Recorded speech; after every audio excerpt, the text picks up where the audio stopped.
This is the point where most people start lying to themselves.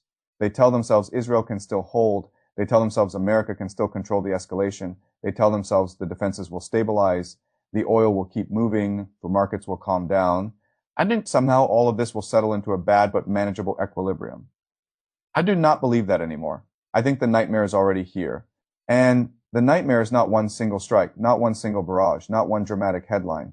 The nightmare is that the assumptions holding this war together are beginning to collapse all at once. Start with the simplest fact: Israel's air and missile defense is no longer functioning the way its supporters promised. And once that happens, the entire political meaning of the war changes. A missile shield is not just a technical system. It is a psychological system. It tells civilians they are protected. It tells investors the state is stable. It tells allies the war can be managed. It tells enemies the pain they impose will remain limited. When that confidence starts to fail, the war does not simply get worse. It changes shape. Now every incoming strike carries more weight, not only because of what it destroys, but because of what it reveals. It reveals that the old promise was false. And once people understand that, every other layer of the strategic system starts shaking too. That is the first thing I want you to see. The second is this. Iran no longer needs massive numbers of missiles to produce massive political. If the missiles are accurate enough, if the payloads are large enough, if the defenses on the other side are already strained enough, then 10 missiles can do the political work that once required 100. That is what people still do not understand. The war is no longer about sheer volume alone. It is about confidence collapse. It is about precision plus weight plus timing. And if those three things are aligned, then the side whose defenses are slipping begins losing more than interception capacity. It begins losing the ability to reassure itself that is far more important than most commentary allows. Underground facilities remain, reserve capacity remains, depth remains. The war most people are watching on screens is not the whole war. A large part of the Iranian system that matters most has survived. That means time is not automatically working for Israel and Washington. If anything, time is beginning to work against them, because every additional day of fighting now carries three costs at once: more military costs, more economic costs, and more psychological costs. That is why the language coming out of Washington matters so much.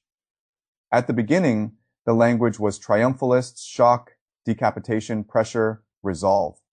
Now the language is changing. Now the language is about exits, off-ramps, declare victory. Bring the men home. There is nothing more to win.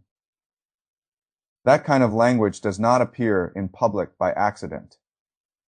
It appears when enough people inside the system have begun to understand that the war may go on. But the old fantasy of victory is already dying.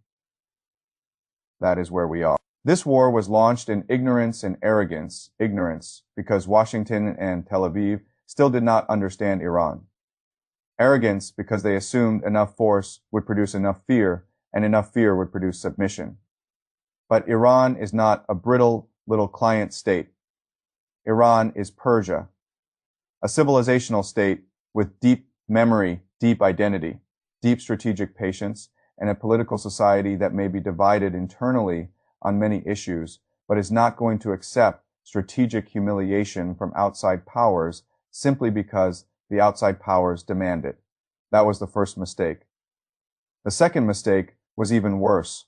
The demands themselves were impossible. Give up enrichment, give up missiles, give up regional leverage, accept Israeli military and political primacy, accept American enforcement of that primacy. In other words, give up your sovereignty, give up your deterrent, and then trust the people threatening you. That was never a realistic negotiating position. It was a surrender document dressed up as diplomacy. And no serious Iranian government could accept it and survive politically. So the whole war began from a false assumption. It began from the fantasy that enough force could make Iran accept terms no serious state would ever accept voluntarily. That is why the war is now moving toward failure. Not because the United States has suddenly become weak, but because power without a realistic political end state is just a more expensive road to exhaustion. That is what this has become. Now we have to talk about the economic layer, because this is where the crisis becomes much bigger than Israel or Iran. For decades, the American system of empire rested on a simple bargain. The world sells oil in dollars. Those dollars are recycled into American financial assets, especially treasuries. That creates permanent global demand for the dollar. That, in turn, helps sustain the fiscal and military structure of American power. That is the petrodollar system. People talk about it as if it were some abstract finance concept. It is not abstract at all. It is one of the hidden foundations of the whole imperial order. And what happens if Gulf oil and gas infrastructure goes offline, even partially, for months? What happens if shipping through the region becomes structurally insecure? What happens if the protector that promised to secure the energy system is now exposed as unable to guarantee that promise? Then the question is no longer just whether energy becomes expensive. The deeper question becomes whether the credibility of the whole protection for recycling system starts to erode. That is what makes this so dangerous. The Gulf monarchies did not spend decades buying protection from Washington because they enjoyed the symbolism of it. They bought protection because they believed it was real. They believed that when things became serious, the American shield would hold, the routes would stay open, the missiles would be intercepted, the deterrent would work.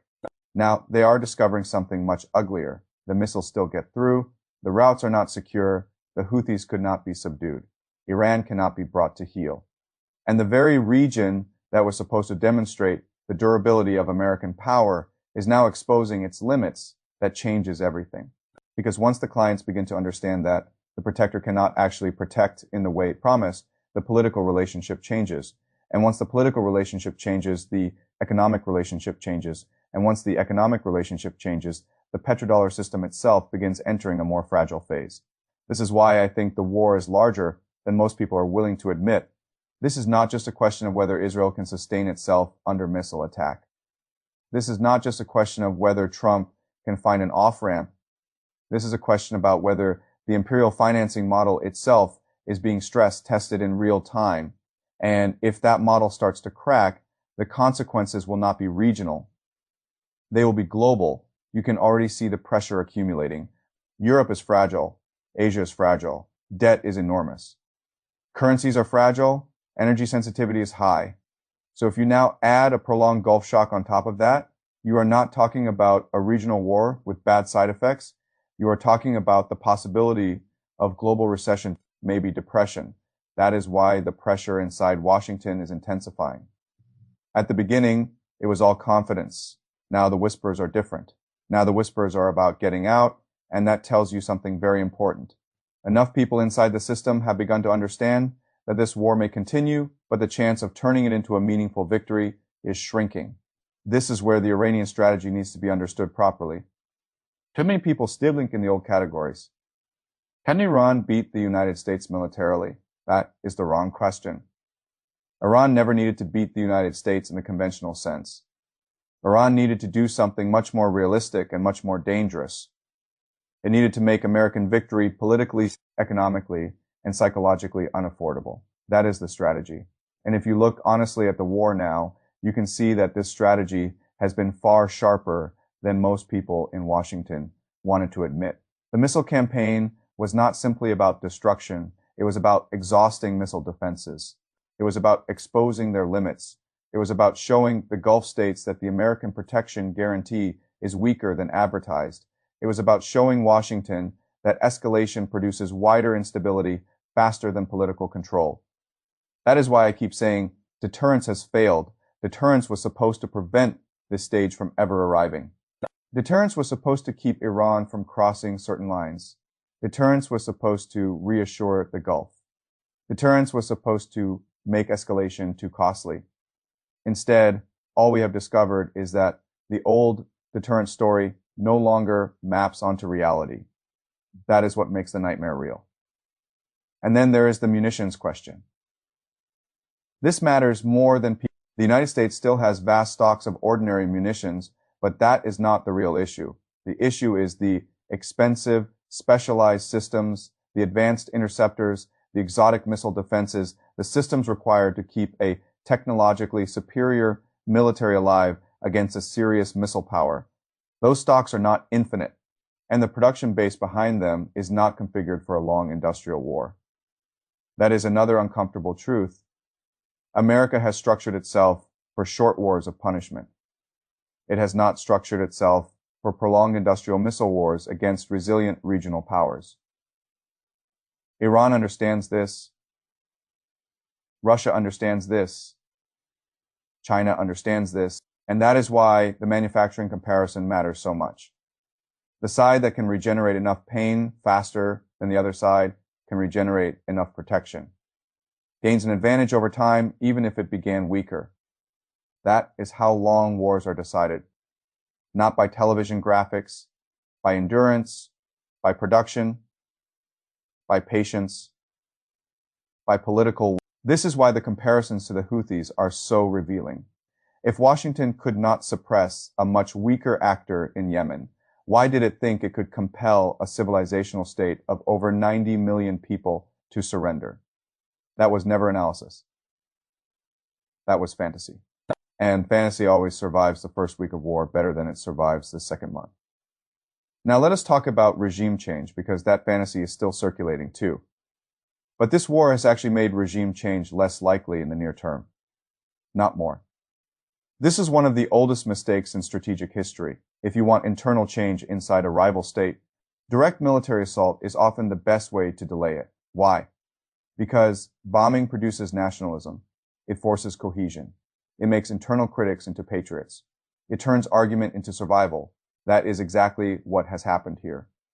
Whatever differences existed inside Iran, the war has compressed them into resistance. So not only has regime change failed, the war itself has made it harder.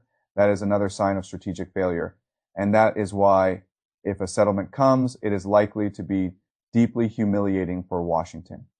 Not humiliating in the theatrical sense, not because Iranian troops march into American territory. Humiliation for an empire looks different. It looks like descending from maximal demands to minimal exit terms. It looks like going from total strategic transformation to asking for a ceasefire. It looks like starting from you must surrender everything and ending at how do we stop this before it gets worse? That is what humiliation looks like for a superpower. Not theatrical defeat, strategic contraction. And yes, there is always one darker possibility. Israel has nuclear weapons. If Netanyahu reaches the point where conventional means no longer look sufficient and where time no longer looks survivable, the temptation to consider taboo, breaking escalation increases.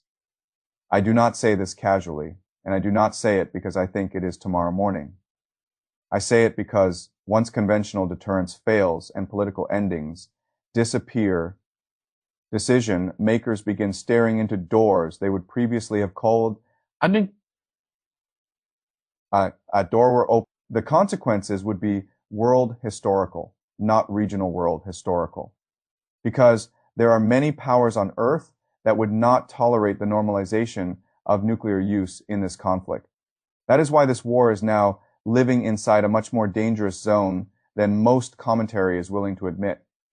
And that is also why Trump's problem is so severe. I believe Trump wants out. I think he now understands there is nothing meaningful left to win, but wanting out and being able to get out are not the same thing. How does he disengage when Israel is deteriorating? How does he disengage when Congress has been politically and financially aligned for years with every maximalist Israeli demand? How does he disengage after using language so absolute that any retreat now looks like weakness? That is the trap. He wants an off-ramp. But the political structure around him punishes realism.